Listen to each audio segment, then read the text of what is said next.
Welcome to the Survivor to Thriver show with your happiness expert, Samia Bano.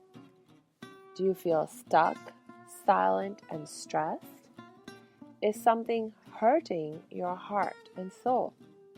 Are you burning yourself out? If so, you are in the right place because this is the podcast people from all over the world join in to learn exactly how to stop suffering and start living with inner peace and joy. Let's get started. Hey, we have been talking about how to achieve unconditional love and acceptance for yourself. And I told you that there are two basic strategies that you need to employ in order to achieve that unconditional love and acceptance. The first of those strategies is about choosing, making that decision to be happy, making the choice to be happy, to love yourself, to accept yourself, by focusing on what is good, on what does work for you, right? So last episode, I was giving the example of, let's say you are really struggling with a negative body image. And now you want to transition to a place of unconditional love and acceptance for yourself. So what are you going to do? Well, one of the first steps that you're going to do is find something to love and appreciate about your body. And focus on that. And then you can sort of build on that. Once you find one thing to love and appreciate, and you love and appreciate it, it makes you feel better. When you're feeling better, you're likely to be able to then push yourself a little further and find something else that you can also love and appreciate about your body, right? And when you begin to love and appreciate that, then you continue to build on it, continue to feel better, find something else, and then something else, and then something else. The more time and energy you put on thinking about and focusing on what you do like and what you do love about your body, the less time and energy is going to be taken up with you thinking about what you don't like and what you don't love. And when you focus on what you do like, what you do love, it puts you in this place of appreciation and gratitude. And appreciation and gratitude are truly the secret weapons of how to be happy and achieve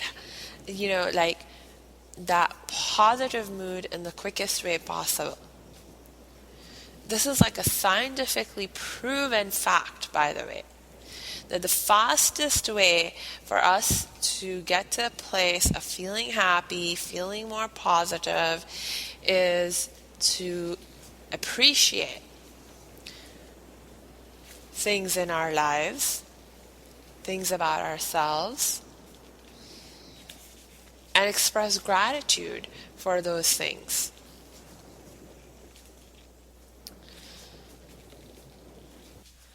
So it's like, okay, when you're feeling positive and you're feeling happy, right? It's like, you can get yourself caught up into an upward cycle.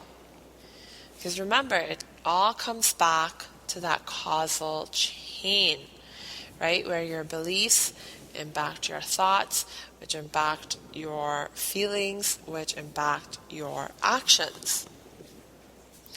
So the more positive a mood you're in, meaning you're feeling positive, it helps you to think more positively, helps you to act more positively, and the more positively you think and the more positively you act, the more positively you feel. And the more positively you think and feel and act, it begins to transform your very beliefs. So over time, you'll see that those negative beliefs that were leading you to have those negative thoughts about yourself, about your body, they will begin to be transformed into more positive beliefs. And once you have truly removed, uprooted those negative beliefs from your mind, they will not bother you anymore. So that's the great news. But you know what? This can be a slow process. If this is all that you are doing, if this is the only process you're depending on to create change within yourself, within your attitude, and how you're thinking and feeling, this can be a slow process, and it can feel challenging, right? Because you have the intention to stay positive, think positive, find things to appreciate and be in gratitude towards. But, you know, it's like in the meanwhile, those negative thoughts, those negative beliefs, they're still present.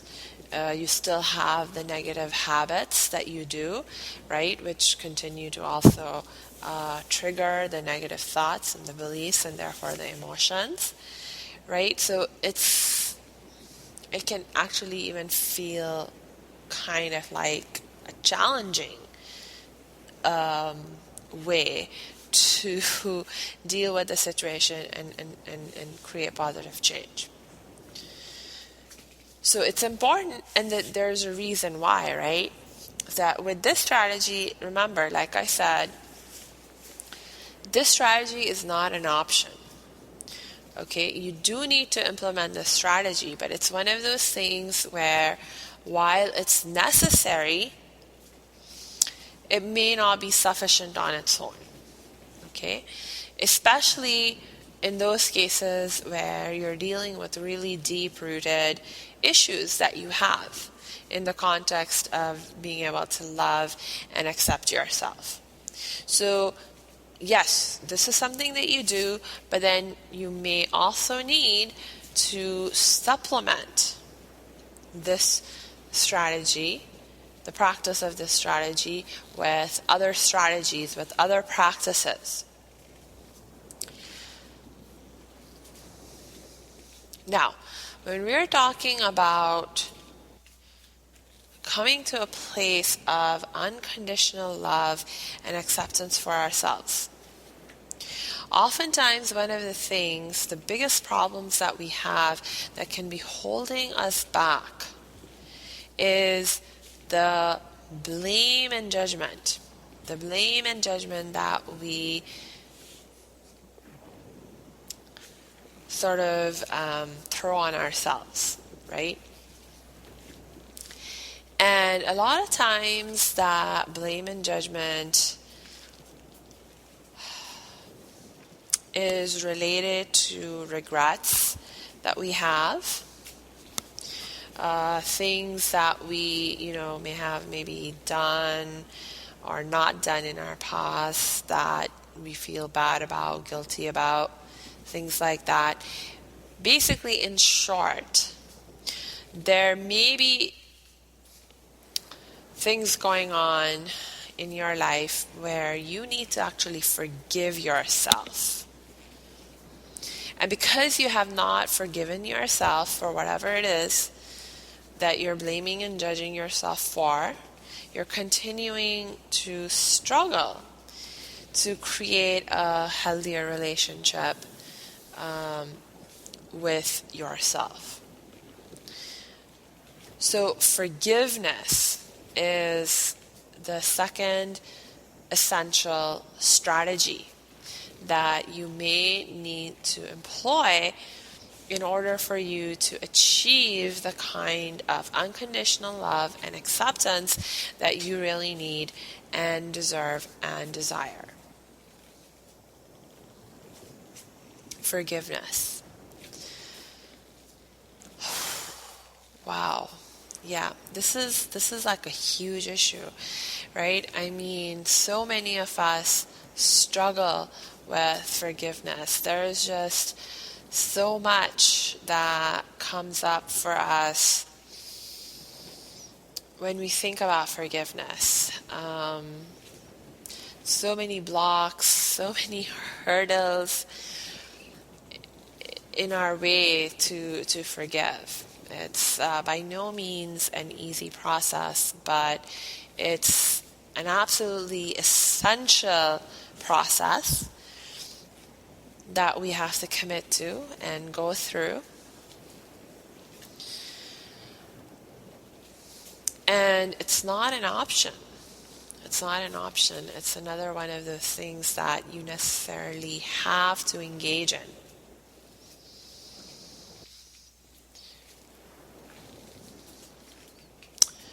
So, I mean, wow, there are just so many different challenges that can come in the way of our being able to forgive.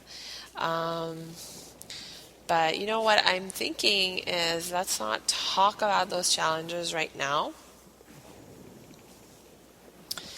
I actually want to go back to framing this whole discussion in the context of my own life experience and sharing with you one of the biggest challenges I've had when it comes to forgiveness in my life and coming to a place of forgiveness. And then, of course, as always, I will share what actually happened, and I will use that as a way to highlight for you really important lessons that I've learned in my life about how to forgive and what that means and what that looks like, and even the challenges that can come in our way. Okay, so we'll tie all of that in together after I tell you what actually happened. Okay, so of course, you probably have guessed where I'm about to go now. So this goes back to my being a survivor of child sexual abuse. And a few episodes ago, I was sharing with you that when I realized that, hey, I actually have a really unhealthy relationship with myself, and I actually need to change that.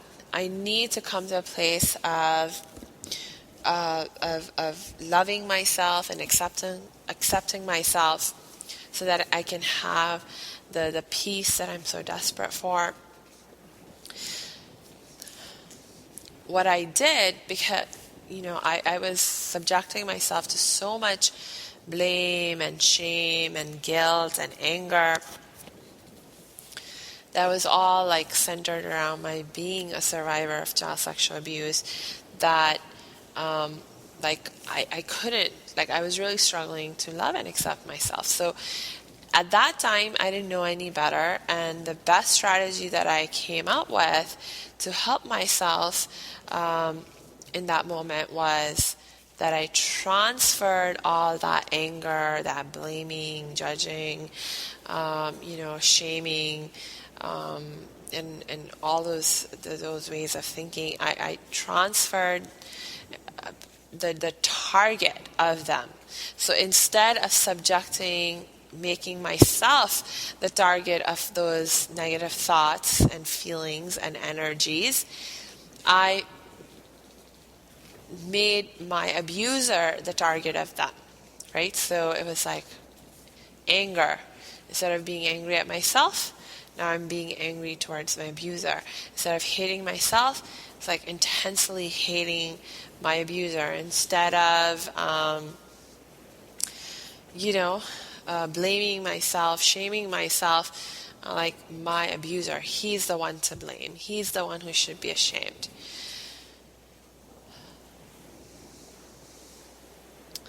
But like I was telling you, that while it helped me to some extent to feel better about myself, ultimately, those negative feelings were still within me, and they were still eating me up from the inside, right? It's that classic scenario of I'm drinking the poison of anger and hatred and expecting the other person to die.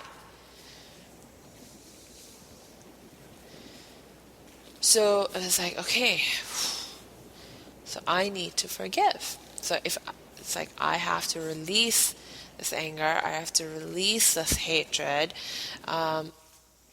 so that I can feel the peace that I need to feel, right? So I have to forgive. I have to let go. But it's like, oh my gosh, how do you forgive somebody who has hurt you, traumatized you? I mean, I felt like he had scarred my very soul. Like, he had not hurt my body, but he had done something that was, like, to me, like, so much worse. He had hurt my heart, he had hurt my soul, and I was continuing to suffer even years after as a result of what he had done. And I felt really, really justified in those feelings. So it was like, how do I let go? Okay, what can I do? How can I let go? So one of the things that I realized, based on all the learning that I'd been engaging in on how to help myself and how to heal and all that kind of stuff, one of the things that I had been learning about forgiveness and the process of forgiveness, because it is a process, was that one very key element of the forgiveness process is that you need to make your best possible effort to actually empathize with the other person, the person who has hurt you. By empathize, remember, we are talking about stepping into their shoes and looking at things from their perspective. So you can understand their perspective. Again, empathy is not saying that, okay, if you step into their perspective and you try to understand it, that doesn't mean that you're going to take on their perspective. Doesn't mean that, you're justifying or validating their perspective. You're just trying to understand it. It's like, where are they coming from? What were they thinking? What were they feeling that led them to act in the way that they did? That made it make sense to them to act in the way that they did. That justified in their mind to act the way that they did. It's really, really critical, especially in this kind of scenario that I'm giving, that you try to take on this kind of empathetic perspective, right? Because once you take on the empathetic perspective and you can understand that other person's perspective, it can really help you to sort of get that. That kind of understanding can be like a really critical component of what you need to be able to move ahead, right? Because isn't this true, where when something really, really bad happens to you, this question of why me, doesn't that like pop up into your mind? It's a very natural question that pops up. It's like, why did this happen to me? You want to know, you want to understand, because you want to make sense of what happened. See, somehow it's like there's a sense of comfort, that you can get, a sense of sort of like resolution that is impossible to reach if you don't have an understanding of what's going on. I mean, look, if this question is not something that is relevant to you in your situation, school, then you don't have to do this. Okay? But it certainly was a very relevant question in my mind. It was something that I needed an answer to. In my situation, in my scenario, this was something that I realized I needed to do. But it was just, like, can you imagine trying to take on the perspective of somebody who has sexually abused you? Like, it was this huge challenge for me. I really tried my very best to figure out what could this person have been thinking and feeling and needing and wanting that led them to abuse me.